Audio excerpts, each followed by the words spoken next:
বন্ধুরা তোমরা কেমন আছো? আজকে মিনি কিচেনে কি রান্না করবো বলো তো? আজকে মিনি কিচেনে রান্না করব কাবলি ছোলার তরকারি। কাবলি ছোলা খেতে তোমরা কারা কারা পছন্দ করো অবশ্যই কমেন্ট করে জানিও। কিন্তু এইদিকে আমি উনুনে জালটা ধরিয়ে উনুনের উপর বসিয়ে দিয়েছি। কড়াইটা এবার হালকা গরম করে নেব। কিছুক্ষণ পর কড়াইটা হালকা গরম হয়ে গেলে তার ভেতরে দিয়ে দিলাম পরিমাণ মতন কিছুটা সরষের তেল। দেখো কাবলি ছোলাটা কিন্তু আমি আগের থেকেই সেদ্ধ করে নিয়েছি। দেখো আমার এই উনুনে তো কাবলি ছোলা তো কতটা শক্ত হয় তোমরা জানো, সেদ্ধ হবে না, এর জন্য আমি কাবলি ছোলাটা আগের থেকেই সেদ্ধ করে রেখেছিলাম। ঠিক আছে, দেখো কড়াইয়ের তেলটা কিন্তু খুব ভালোভাবে গরম হয়ে গেছে। কড়াইয়ের তেলের ভেতরে দিয়ে দিলাম কেটে রাখা আলুগুলো। এবার আলুগুলো খুব ভালো করে ভেজে নিতে হবে। এরপরে আলুগুলো দেওয়া হয়ে যাবে, খুন্তিতে একটু ভালো করে নাড়াচাড়া করে দিলাম। তারপর আলু ভাজার জন্য দিয়ে দিলাম পরিমাণ মতন কিছুটা লবণ, আর তার সঙ্গে দিয়ে দিয়েছি পরিমাণ মতন কিছুটা হলুদ গুঁড়ো। এবার আলুগুলো আবারও কিছুক্ষণ ভালো করে নাড়াচাড়া করে দিলাম। আলুটা ভালো করে ভাজা হওয়ার জন্য কিছুক্ষণ হতে দিতে হবে। বন্ধুরা তোমরা যদি এখন আমার চ্যানেলটি সাবস্ক্রাইব না করে থাকো অবশ্যই মনে করে আমার চ্যানেলটি সাবস্ক্রাইব করে দিও। তোমাদের কাছে যদি ভিডিওটা ভালো লাগে তাহলে ভিডিওটা লাইক করে দিও। পাশে থাকা বেল আইকনটা অবশ্যই মনে করে প্রেস করে রাখো যাতে আমার পরবর্তী ভিডিওর নোটিফিকেশন সবার আগে তোমার কাছে পৌঁছায়। দেখো তোমাদের সাথে কথা বলতে বলতে এইদিকে কিন্তু আমার আলুগুলো ভালো করে ভেজে নেওয়া হয়ে গেছে। আলুগুলো সুন্দর করে বাটিতে তুলে নিয়েছি। আলুগুলো তুলে নেওয়া হয়ে যাওয়ার পর কড়াই ওই তেলের ভেতরে দিয়ে দিচ্ছি কিছুটা পরিমাণে জিরে সম্বরা। এরপরে জিরে দেওয়া হয়ে যাবার খুন্তিতে একটু ভালো করে নাড়াচাড়া করে দিলাম। এবার তেলের পরে দিয়ে দেবো কিছুটা পরিমাণে আদা বাটা। আদা বাটা তেলের পরে দেওয়া হয়ে যাবার খুন্তিতে একটু ভালো করে নাড়াচাড়া করে নিতে হবে কিছু সময়, আর আদা থেকে কাঁচা গন্ধটা না বের হয়। আদাটা হালকা ভেজে নিয়ে এবার এক এক করে তেলের পরে মশলাগুলো দিয়ে দেবো। দিয়ে দিলাম পরিমাণ মতন কিছুটা জিরে গুঁড়ো, তার সঙ্গে দিয়ে দিলাম পরিমাণ মতন কিছুটা লঙ্কা গুঁড়ো, আর দেবো পরিমাণ মতন কিছুটা লবণ, তার সঙ্গেই দিয়ে দেবো পরিমাণ মতন কিছুটা হলুদ গুঁড়ো। সব মশলা দেওয়া হয়ে যাবার মশলাগুলো কিছুক্ষণ ভালো করে নাড়াচাড়া করে দিলাম।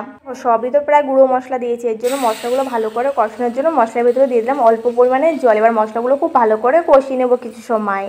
মশলা যত ভালো করে কষাবে ততই কিন্তু রান্নাটা খেতে বেশি টেস্ট হয়। মশলা যদি ভালো করে কষানো না হয়, হালকা কাঁচা কাঁচা গন্ধ বেরোয়, তাহলে কিন্তু রান্নাটা খেতে বেশি একটা ভালো লাগে না। দেখো তোমাদের সাথে কথা বলতে বলতে আমার মশলাটা খুব ভালো করে কষিয়ে নেওয়া হয়ে গেছে। আর মশলার ভিতরে দিয়ে দিলাম ভেজে রাখা আলু। মশলার সাথে এবার আলুগুলো কিছুক্ষণ ভালো করে আরও কিছুক্ষণ কষিয়ে নেব। কাবলি ছোলা অনেক রকমভাবে রান্না করা যায়, আমি আমার মতন করে করলাম, অন্যরকমভাবেও করা যায়। তোমরা কীভাবে কাবলি ছোলা রান্না করো অবশ্যই কমেন্ট করে কিন্তু আমায় জানাতে পারো। আলুগুলো কিছুক্ষণ মশলার সাথে খুব ভালো করে কষিয়ে নিয়ে এবার আলুর ভেতরে দিয়ে দিলাম সেদ্ধ করে নেওয়া কাবলি ছোলাগুলো। আলু আর কাবলি ছোলাটা মশলার সাথে আরও কিছুক্ষণ ভালো করে কষিয়ে নিতে হবে।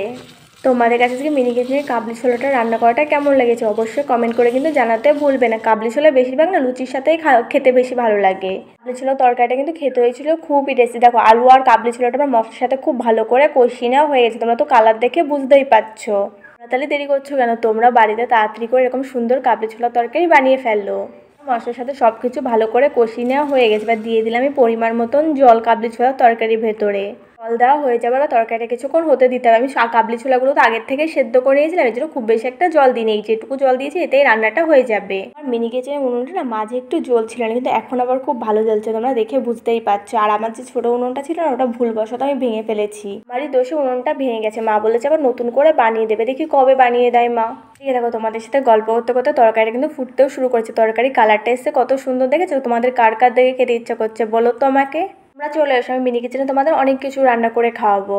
তোমরা একটু পাশে থাকলে আমি মিনি কিচেনে আরও ভালো ভালো রান্না করবো। তোমরা একটু ভিডিওতে লাইক করে দিও আর আমার একটু পাশে থেকো, তাহলেই হবে। এখন আমার কাবলি ছোলা রান্না করা কমপ্লিট, তোমরা দেখেই বুঝতে পারছো ঝোলটা আমি অনেকটাই কমিয়ে নিয়েছি। এবার কাবলি ছোলা তরকারির ওপর দিয়ে দেবো একটা ভাজা মশলাটা বাড়ি করে রেখেছিলাম, কিছুটা জিরে কিছুটা ধনে কিছুটা গরম মশলা একসঙ্গে ভেজে গুঁড়ো করে নেওয়া। তরকারির ওপরতে ভাজা মশলাটা দেওয়া হয়ে যাবে, তরকারিটা আবার একটু খুন্তিতে ভালো করে নাড়াচাড়া করে দিলাম। দেখেছো ঝোল কিন্তু অনেকটাই শুকিয়ে নিয়েছে, আর এইটুকু ঝোল রাখতেই হবে। আমার কাবলি ছোলা তরকারি রান্না করা কমপ্লিট। এবার তরকারিটা আমি সুন্দর করে বাটিতে নামিয়ে নেব, শুধু খাওয়ার পালা। তাহলে আমি এদিকে কাবলি ছোলা তরকারিটা খেতে থাকি। তোমাদের কাছে যদি ভিডিওটা ভালো লাগে লাইক কমেন্ট সাবস্ক্রাইব শেয়ার করতে একদমই ভুলবে না। আজকে তাহলে আসি, দেখা হচ্ছে পরের ভিডিও। ততক্ষণ সবাই ভালো থাকো সুস্থ থাকো।